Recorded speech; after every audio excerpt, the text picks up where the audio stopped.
I hate pushy car salesmen. Whoa, you're really trying to convince me. What are you, a car salesman? Oh, look, another car commercial. I really need a new car, but no part of me wants to go to a dealership. For years, we've heard the negatives of the car business. And yet, back in 2018, the automotive industry spent almost $15 billion worth of advertising. And the top 4 car manufacturers, General Motors, Ford, Toyota, Lexus, and Fiat Chrysler, sold 2 million cars last year, each. But the negative connotation around buying a car still exists.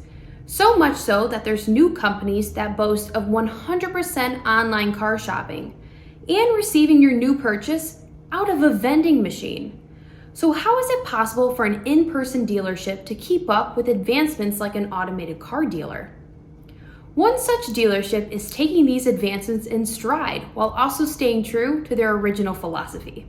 Cignoli Auto Sales was started in 1974 by Robert Cignoli, who wasn't quite yet ready to start retirement at the age of 58. A husband and father of 9, 5 boys and 4 girls, Robert was a sales manager at a local Buick dealership before the owner relieved him of his duties. At the time of his life when he should have been thinking about retirement, he was thinking about starting his own car business after selling cars for decades. He worked for Vidmar Buick, was a manager for 20 years. And I remember the owner of Vidmar's, he says, we're going with a youth movement. We're going to put another used car manager in, but we'd like you to stay on as a salesman. Because my dad had a very good following. Like I say, he was very easy to get along with and everybody kind of liked him. But he wasn't going to do that. He left. And he took a few months off and was trying to think about what to do. And he thought, you know what? I'm not going to go back to work for anybody. I'm 59 years old. I'm not going to go back to work for anybody. Nobody's going to hire me. I'm not going to go back as a salesman. Finally, in October of 1974, with an investment from Jim, Cignoli sibling number 3, and a $7,500 line of credit from a local bank, Robert and his wife Eva officially opened Cignoli Auto Sales for Business on Fairlane Drive.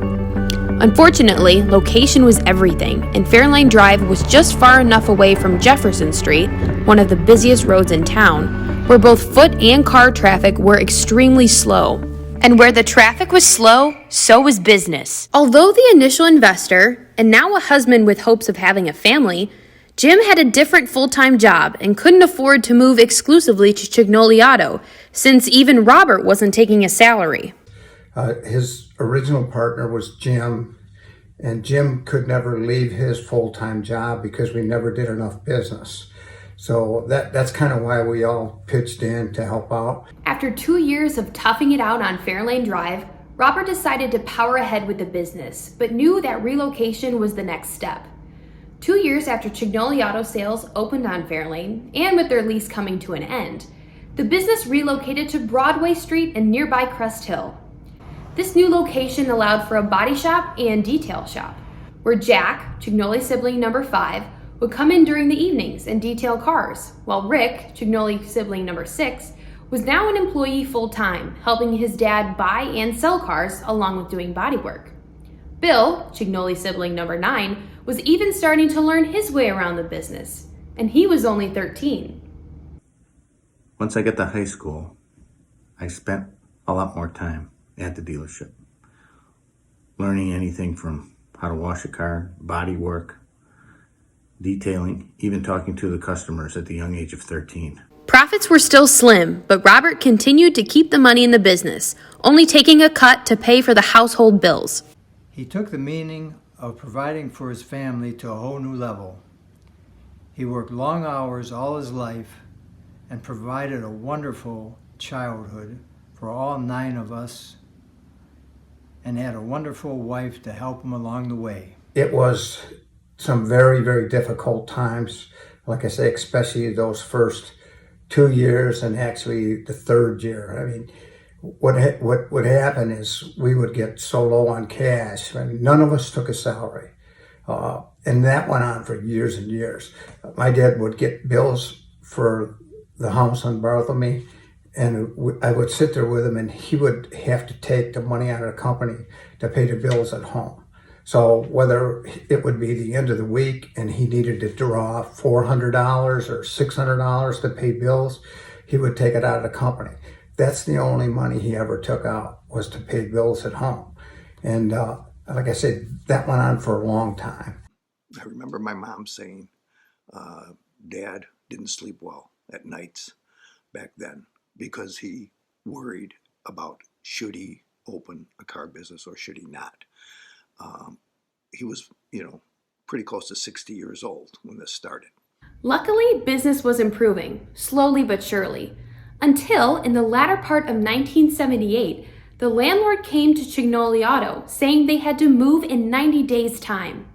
A major blow to morale, soon enough a saving grace was handed to the Cignoli family.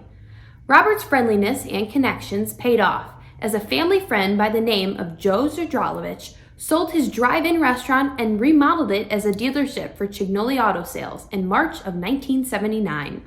This location on Theodore Street proved to be a success and the place where the Cignoli Auto philosophy began. Theodore Street, we began to get an extremely good reputation. We did a lot of business there. We had a lot of repeat business. That's kind of when things really turned for us. Over the course of the time at this location, the staff developed. Rick, Bill, and Jack were all already at the dealership full-time with their dad. In 1984, Jim joined full-time, and Lori, Cignoli sibling number 8, was asked to come on full-time as well to do the bookkeeping. Unfortunately, in April 1974, Robert was diagnosed with throat cancer and passed away after a year-long battle. 2 years later, Eva too passes away, officially leaving Cignoli Auto Sales under the management of the next generation. Everyone was there basically full-time. Jack, Rick, Jim had joined just a year before me back full-time. I was there, Bill was there. So we were all, I guess we were prepared. My dad was kind of semi-retired at that point. He came in every day, worked every day, but shorter hours, of course, than everyone else had. It was an adjustment, definitely, but in terms of the operation of the business, that was almost seamless because we all had our specific jobs. During this time, the dealership moved to its current location on Essington Road, where they have since expanded. Our original plan, a reason we moved to Essington, though we had bought the property years before, they were redoing Theodore Street. They were going to close it off to one-way traffic for the summer, so the whole entire street would be, at some point in the summer it was going to be closed, at one point it was going to be one-way. It was just not going to be a good situation. So knowing that we had the property out on Essington Road, we decided to put a trailer there. We always said it was going to be a temporary, but we decided that was time to make the move. In our new location, or last location, that's when the business really started changing. Our quality of cars went up, our lot was bigger, and more internet. So besides our regular customers, our retail customers that bought a lot of cars from us, we had internet business. It's no surprise that a lot has changed in the car industry, but Cignoli Auto has done their part to keep up with advancements and takes pride in their old-school style approach to business. If it wasn't obvious before, the Cignoli family stresses personal attention and a friendly face over mere convenience. As in everything, you have to adapt to the marketplace. Is it good or bad? I'd say both. The consumers have a vast amount of information, but sometimes that information is misinformation. So it kind of leads to people thinking they know good value when truly they don't have all the cards on the table. When you think of Carvana, you think of the online shopping, the Amazon of car shopping, and do everything online, have it delivered to your home, no salesman per se. To be honest, we can be Carvana. You can go on our website, you can find your car, you can email, you can text, you can chat, whatever. We've done it before. It's not the way we like to do business. We are, we're used to one-on-one, come in, we meet you, learn about us, we learn about you, your family. We are more of a relationship-driven business. Now, my nephews and son, that they do a lot of that. I'm, again, not that techie, but it sure has changed the business. It's apparent, though, that two themes have contributed to the overall success of the business: teamwork and lessons learned from Dad. One of my dad's things is you take care of people.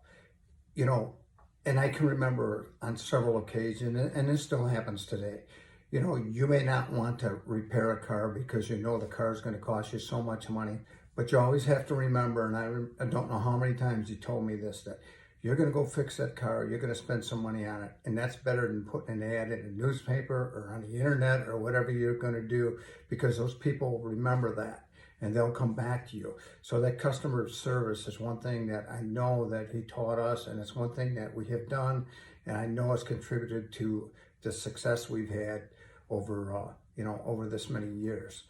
But we try to treat people the way we want to be treated. And that was my dad's idea, because he was a family person. I mean, to this day, our families get together, and there's 9 of us, and we all live pretty close. And it's a great thing to have. Little did he know that after providing all those years for all of us, that to this day and beyond, he's still providing for all of us and the generations after us. Well, a lot has changed in the car business. But one thing that hasn't is what we were all taught. Respect your customers, respect your business, and represent yourself the right way all the time. And for that, that's what I remember. And that's what I'll always do.